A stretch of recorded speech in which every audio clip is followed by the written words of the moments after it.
What's up guys, I'm doing another Call of Duty Black Ops 4 video. In today's video we're going to be talking about destructible environments in multiplayer.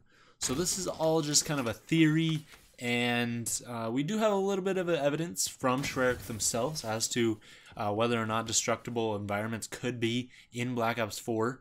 And yeah, so the first thing I kind of want to point out here and talk about is that this would be a pretty opportune time for Call of Duty to adopt this, as Battlefield 5 is set to release this year alongside, Black Ops 4, and is probably going to be the biggest competitor to Black Ops and to Call of Duty this year.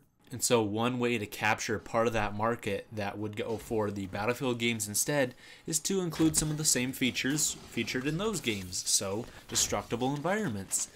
Give them one less thing to have as one of their, advantages, something of, one of their selling points. So take that away. That's one thing Battlefield is known for. So, if you have destructible environments in your Call of Duty game and in your game, then Battlefield can't really use that as a selling point because, you have it in your game too. So it'd be really interesting and a really opportune time to see that.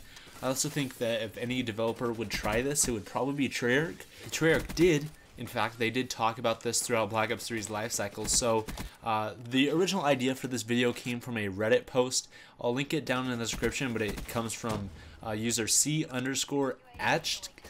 And, he talked about Black Ops 4 having destructible environments and dynamic maps. And he said that he went back and he watched a developer update from Treyarch during DLC 3 for Black Ops 3. So the devs are playing, some Black Ops 3 multiplayer on these new DLC maps, and at one point they talk about having destructible environments. It was a question asked by a fan, and Vonderhaar and another developer at Treyarch, they talked about it a little bit. So Vaughn, talked about it, and he said that it's possible, but it's difficult from a design perspective as well as an engineering level in order to get the tech working right. And so then, a little bit later, he went on to talk about how it's a little bit more of a concern based on gameplay, regards. So for Treyarch, they have their standard like 3-lane maps for the most part, and if you can just destroy something or just have something change, that changes the flow of the map, and that will change things, and so it won't necessarily keep the same flow throughout the game. And especially in a game like Call of Duty where you have so many explosives and things, where if you had complete destructibility like you do in some other games, then if you played on a map like Nuketown, the whole map would just be leveled within like 5 minutes of the match starting. The whole map would be leveled and there'd be nothing left because there's so many explosives, everybody has grenades and rocket launchers and stuff, and everything would just be destroyed if that was the case in Call of Duty. Well, something to note though is that we have had destructible environments and kind of dynamic maps to an extent in previous Call of Duty games. Black Ops 2 is, I think, in from my regard and from what I can recall, is the first Call of Duty game to really actually feature dynamic maps. And I think the first map that ever did it was Hydro. It was that one where you're playing on a dam, and then occasionally throughout the map, water would pour through the map, and if you were caught in the spillway, then you would just die instantly.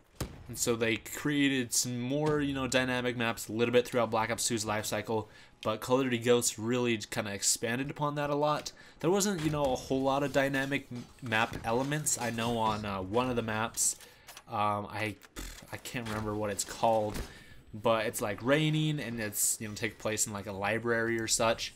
I didn't even really know this until I read about it, is that, it has a dynamic weather system. So, the further along in the match it gets, the more, the wind will pick up, and the more it'll start raining and stuff. I mean, that's really cool. I never really noticed it, but it's a cool detail and a cool, dynamic element to the maps. On maps like Warhawk, they had parts of the map that, they had gates you could destroy with C4, where you could knife them open. There was a whole building you could get into if you, placed an explosive on there or, detonated it with an explosive. And Ghosts had a lot more of these destructible environments and dynamic map elements than I think really almost any other previous Call of Duty game. And Pretty much every, more than any of them since. I mean, Advanced Warfare did a lot of that same thing too. There was some, parts like, I think it was, I can't remember exactly what the map was called, but I'm pretty sure it takes place in like Detroit or something, and it was like precinct like 34 or something like that. I don't remember exactly what it was, but periodically throughout the map, different doors and things would open up and allow you into different buildings and stuff. So there was a lot of different dynamic elements and dynamic things to that map. It wasn't necessarily destructible, but it was more dynamic. Ghosts had a lot more of these destructible environments, if you want to call it that, because you had those areas where you could destroy a wall or something and get into a different building from a different entry point or something like that. Or even some different ladders that you could shoot down or knife, and then, they'd fall down and you could climb into a building that way. So that's about as far as Call of Duty has gone with the destructible environments.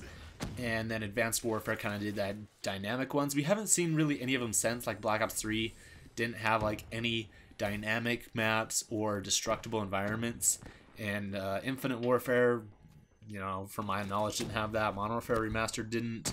And World War II doesn't, so, it makes sense for them maybe not to include it in Black Ops 4, but Treyarch did talk about it a little while ago in their Black Ops 3 life cycle, so, it is possible that, in the 3 years since Black Ops 3 came out, that they have had time to develop it and to actually get the tech working for it, and then also maybe to perfect the gameplay aspect of it to, limit the destructibility or the dynamic elements of the maps and stuff to better suit their design and their vision for the game. So yeah, I don't know, it's just kind of a cool little topic and something to kind of theorize about and kind of think, well, what if Black Ops 4 does it? Would it make the game more fun? Would it make it more interesting? Or would it just be kind of one of those elements like that map from Ghost, like I mentioned? I think it was like Stormfront or something is the map's name, where I mean, personally, I never even knew about it, and I didn't notice it. So, yeah, I don't know. Tell me what you guys think of all this in the comments down below. Like I said, I'll link this Reddit thread in the comments or in the description, so you guys can check that out if you want to. But there you guys go. Tell me you guys the thoughts are on this in the comments down below. I'll see you in the next video.